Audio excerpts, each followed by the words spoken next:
ঘরের মাঠে সাফ চ্যাম্পিয়নশিপকে সামনে রেখে এবার এক মেগা পরিকল্পনা হাতে নিয়েছে বাংলাদেশ ফুটবল ফেডারেশন বাফুফে। সেপ্টেম্বরে ফিফা উইন্ডোতে নাকি একসাথে 4টা আন্তর্জাতিক প্রীতি ম্যাচ খেলার পরিকল্পনা করছে লাল সবুজের দল। কিন্তু একদিকে এই দুর্দান্ত প্রস্তুতির খবরের মাঝেও ক্লাবের প্রস্তুতি সংকট এবং হামজা চৌধুরীকে নিয়ে তৈরি হওয়া বড় অনিশ্চয়তা কিসের ইঙ্গিত দিচ্ছে, চলুন আজ বিস্তারিত জেনে নেওয়া যাক। সামনে ঘরের মাঠে সাফ চ্যাম্পিয়নশিপ, আর তাকে সামনে রেখেই ফিফা র্যাঙ্কিং উন্নত করা এবং দলের প্রস্তুতি জোরালো করতে বড় পদক্ষেপ নিয়েছে বাফুফে। বাফুফের সভাপতি তাবিদ আওয়াল গণমাধ্যমকে নিশ্চিত করেছেন যে আগামী 21 সেপ্টেম্বর থেকে শুরু হওয়া ফিফা উইন্ডোতে মোট 4টি আন্তর্জাতিক প্রীতি ম্যাচ আয়োজনের পরিকল্পনা চলছে।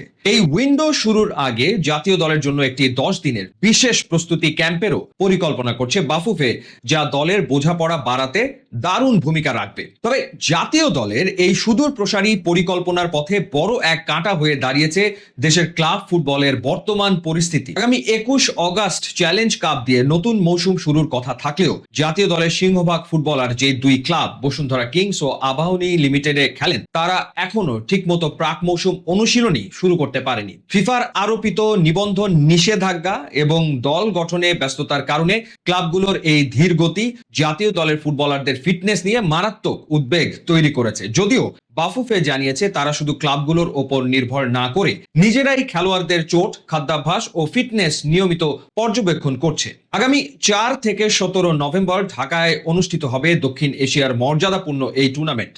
কিন্তু বিপত্তি বেঁধেছে সূচি নিয়ে। সাফ শুরু হচ্ছে 4 নভেম্বর, অথচ নভেম্বরের ফিফা উইন্ডো শুরু হবে 9 নভেম্বর। এর ফলে টুর্নামেন্টের শুরুর দিকে ইংল্যান্ড প্রবাসী হামজা চৌধুরী বা ইটালিতে খেলা ফামিদুল ইসলামের মতো হাই প্রোফাইল ফুটবলারদের পাওয়া নিয়ে তৈরি হয়েছে অনিশ্চয়তা। তবে বাফুফের সভাপতি পরিষ্কার জানিয়ে দিয়েছেন, ফিফা উইন্ডো শুরুর আগে সাফ শুরু হলেও বিদেশি ক্লাবের ফুটবলারদের ছাড়াই মাঠে নামার মতো বিকল্প পরিস্থিতির জন্য প্রস্তুত রয়েছে টিম ম্যানেজমেন্ট। আগামী নভেম্বরে ঢাকায় বসতে যাওয়া সাফ চ্যাম্পিয়নশিপ বাংলাদেশের ফুটবলের জন্য শুধু একটা টুর্নামেন্ট নয়, বরং ঘরের মাঠে শ্রেষ্ঠত্ব পুনরুদ্ধারের এক সুবর্ণ সুযোগ। জার্মান আমেরিকান কোচ টমাস ডুলির অধীনে দল এখন একটি দীর্ঘমেয়াদী প্রক্রিয়ার মধ্য দিয়ে এগোবে। সেপ্টেম্বরের 4 প্রীতি ম্যাচ এবং নভেম্বরের শুরুর 2 সপ্তাহের ক্যাম্প, এই 2 ধাপের প্রস্তুতি মিলিয়ে কোচ ডুলি এমন একটি ভারসাম্যপূর্ণ স্কোয়াড দাঁড় করাতে চান যারা ঘরের মাঠের চেনা দর্শকদের সামনে যে কোনো প্রতিপক্ষকে বড় চ্যালেঞ্জ ছুড়ে দিতে পারবে। ক্লাব ফুটবলের নানান জটিলতা ও সূচির মারপ্যাচ পেরিয়ে কোচিং স্টাফরা যেভাবে দলের ফিটনেস ও ট্যাকটিক্যাল বোঝাপড়া বাড়াতে কাজ করছেন, তাতে সমর্থকদের মনে নতুন করে আশার আলো জ্বলছে যে